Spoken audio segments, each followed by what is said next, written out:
Hey y'all, Sun Tzu said in his writings, The Art of War, that the wise warrior avoids the battle. Well, I want to tell y'all a story today that may kind of tie in with that concept a little bit. And I'm going to call this story Dad and the Pulpin Thief. So as I mentioned on another video before, my dad, he farmed for years and years. And one thing my dad farmed was watermelons. He was really good at it. I mean, so good, in fact, that he was kind of locally famous for how good his watermelons are. And my dad had a big customer base. A lot of guys would come and buy watermelons from my dad because they could sell them to other people, and people always wanted my dad's watermelons. Well, most of the guys that came to see my dad, he'd been doing it for years, like I said, and he had built up a big customer base, so most of them returned year after year. But, you know, every once in a while there would be a new guy show up, and most of the times when somebody new showed up, well, they would find out how good the melons were too and stick around and become loyal customers. But Dad had this one guy to show up one day, and he came and got some melons for a few different times, and most of these guys that Dad dealt with were really good guys. I mean, some of them were almost like family, in fact. But I guess Dad was just getting a bad vibe off this one guy or something, but something was up with him. So this one guy came to get a load of melons one day, and he pulled up to the door, and knocked on the door, and Dad said he was there for his melons, and Dad said, all right. Said, yeah, we're finishing up our lunch. Said, we'll be out in about 20 minutes. So the guy pulled on around back where Dad loaded all the customers up at, and he's watching this guy. Dad went back to sit down and finish his sandwich and iced tea, and he's watching this guy. And so Dad said this guy, he just casually strolled over to the back of Dad's pickup truck and picked up a pull pin out of the back of Dad's truck. And if y'all don't know what a pull pin is, some people call it a hitch pin. Basically, it's a strong steel pin that farmers use to attach agricultural equipment to the back of their tractors. And Dad said, I think at the time it cost him about $30 for that pin. It'd probably be more like $50 today. But he said the guy just picked up that pin and out of the back of Dad's truck, and then casually strolled over to his truck and just opened the passenger door and just stuck the pin in his truck. Dad's like, all right. He's like, that guy just stole my pull pin, you know. And naturally, Dad, he was kind of mad about that. He was kind of upset about it, like any of us would be, naturally.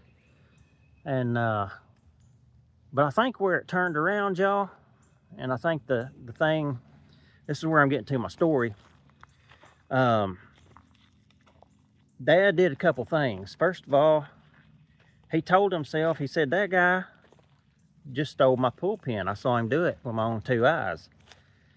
And the next thing Dad did, which I think is so important, and I think if more people could do this today, then if they could do this one particular thing, I think it would cut down, way down on the percentage of crazy, maybe violent, just drama stuff and trauma stuff that people get nuclear about over just different little stuff that they get crazy about.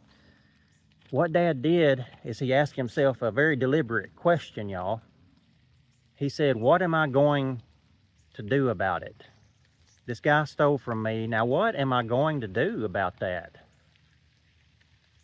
And my point is, Dad asked himself a rational question.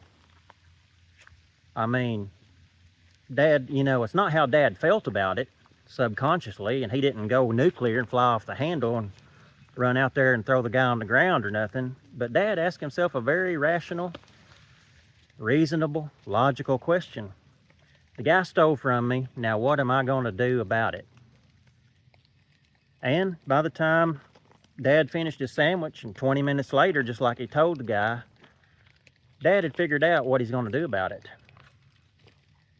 So Dad walked out there and was going to load the guy up with his watermelons. And Dad didn't say a word to him. He didn't say nothing about what he had just witnessed. So he loaded the guy up with watermelons, and came time to pay. And Dad charged him for the melons, and he charged him $30 extra for the pull pin. But this was not to the guy's knowledge. Dad didn't tell him he was charging him 30 extra. He just tacked the 30 extra on to the guy's price of guy's watermelon load. Well, Dad, he knew the guy would be back because he was having such good luck selling them watermelons. And sure enough, in a week or two, the guy came back and wanted him a load of watermelons. Dad said, yeah, we can get you some watermelons. Dad went and got him a load of melons and loaded him up. Came time to pay. Same thing. Dad charged him for his load of watermelons and $30 extra for the pull pin. Once again, Dad wasn't telling him what he was doing.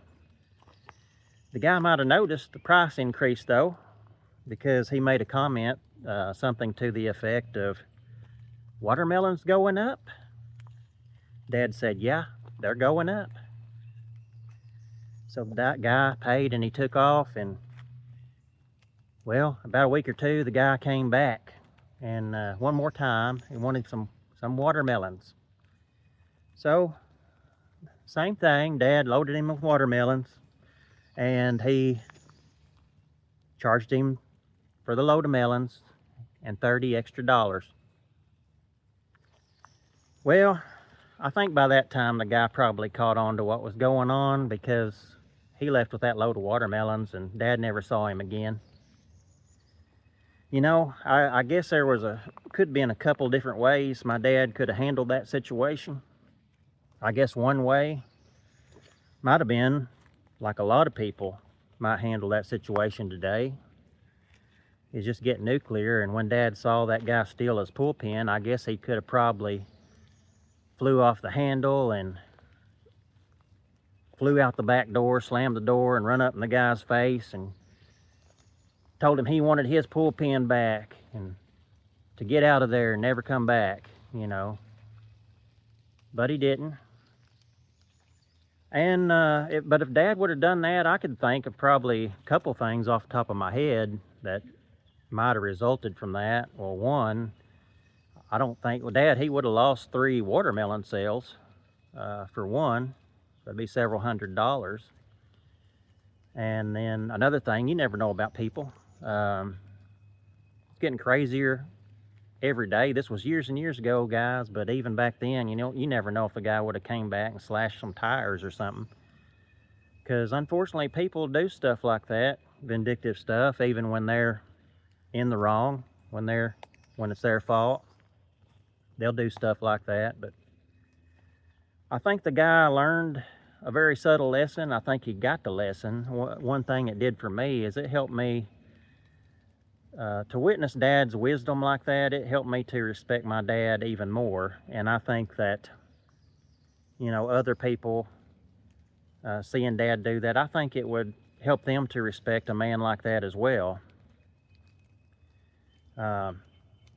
You know, the wise warrior, he avoids the battle.